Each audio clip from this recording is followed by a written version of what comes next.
Salve! E então?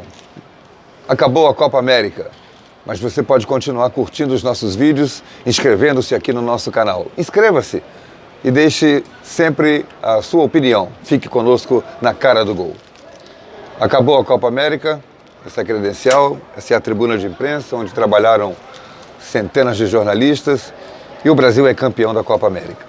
Vence o jogo final por 3-1, um jogo mais duro do que se imaginava, mais difícil do que foi o primeiro, por exemplo, quando o Brasil ganhou de 5-0.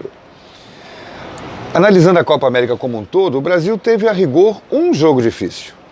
Embora tenha empatado com a Venezuela, embora tenha jogado mal o primeiro tempo da estreia contra a Bolívia, ganhou depois de 3-0, e embora tenha empatado com o Paraguai e só ganho nas quartas de final nos pênaltis, a verdade é que o Brasil teve muita facilidade para ganhar do Peru de 5-0 e pegar uma final que, francamente, ninguém esperava, ninguém imaginava com tanta facilidade.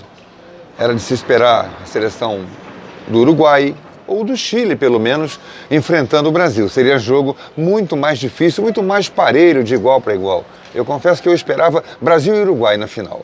Porque quando a Argentina ficou em segundo no grupo dela, ela saiu da possibilidade de cruzar conosco numa final. Só seria na semifinal, como aconteceu. E foi o grande jogo da Copa América para o Brasil. O Brasil teve, diante da Argentina, muita dificuldade. E ganhou um jogo que podia ter perdido, porque a Argentina jogou melhor, a Argentina mandou 2 bolas na trave, o Messi, enfim, jogou, né, porque o Messi não vinha fazendo boas partidas. Naquele jogo, contra o Brasil, ele se motiva. Naquele jogo, ele esteve infernal em campo. Botou Agüero na cara do gol, teve chance ele próprio em cobranças de faltas. E o Brasil teve dificuldade, mas foi cirúrgico. A reclamação do Messi de que a arbitragem favoreceu não se aplica, não é verdade.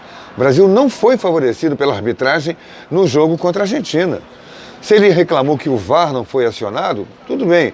Mas se fosse, o VAR confirmaria, como confirmou para todo mundo, que os lances que eles reclamaram pênaltis não foram pênaltis. Não existiram, jogadas normais de uma partida de futebol.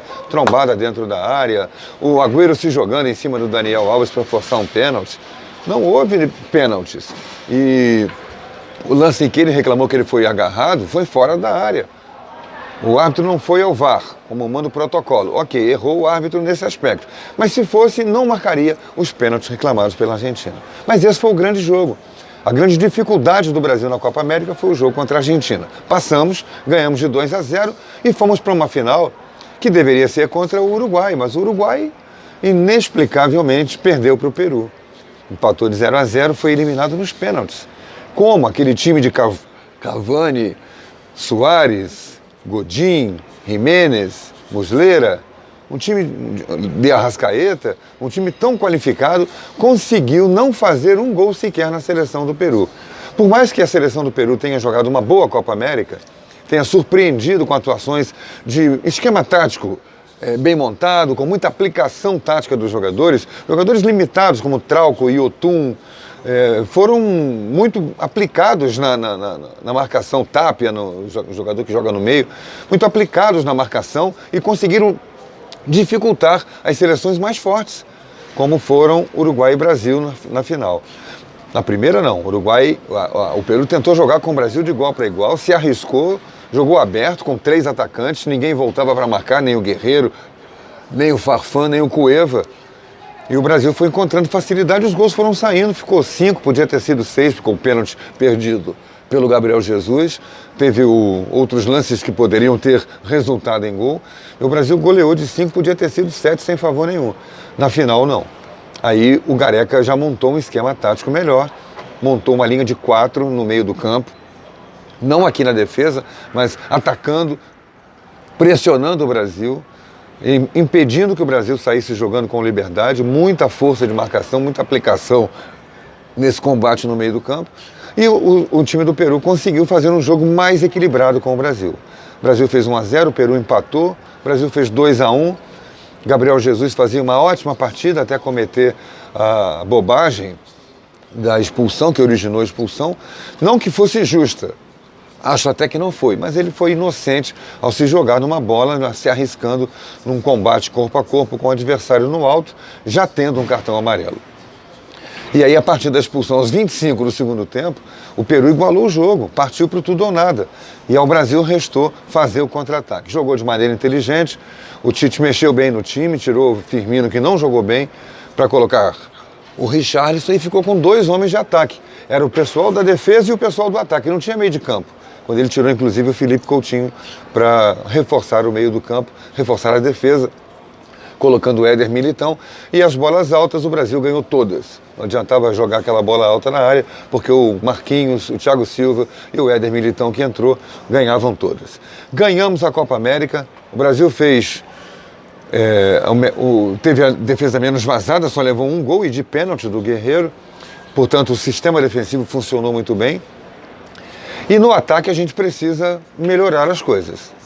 Tá bem, vai ter o Neymar para entrar, para jogar, ou com Firmino e Gabriel Jesus, ou com Firmino e Everton, ou com Gabriel Jesus e Everton. Everton está pedindo passagem. Jogou uma ótima Copa América, custou um pouquinho a se firmar, mas era uma estreia, era uma novidade para ele, e ele foi ganhando confiança e aos poucos se firmou como um jogador que vai incomodar o Tite na hora dele escolher o time titular do Brasil, porque o Neymar vai jogar, com toda certeza. Começamos a renovação. Já temos o Marquinhos na defesa, já temos o Arthur no meio do campo e agora temos Everton no ataque. Aos poucos, até a Copa do Mundo, o Tite vai descobrir os novos valores que vão fazer parte da seleção principal do Brasil para jogar a Copa do Mundo do Catar. E espero, sinceramente, que o Tite siga seu trabalho. Ele iniciou antes da Copa do Mundo, 2 anos antes, e precisa completar agora esse ciclo de mais 4 anos, ficando 6 anos na seleção e dando a ela o seu padrão de jogo, uma capacidade de voltar, enfim, a gritar pelo título, a brigar pelo título de campeão do mundo. Por enquanto, ele está apenas no meio do caminho. Inscreva-se no nosso canal e fique conosco na Cara do Gol. Aquele abraço.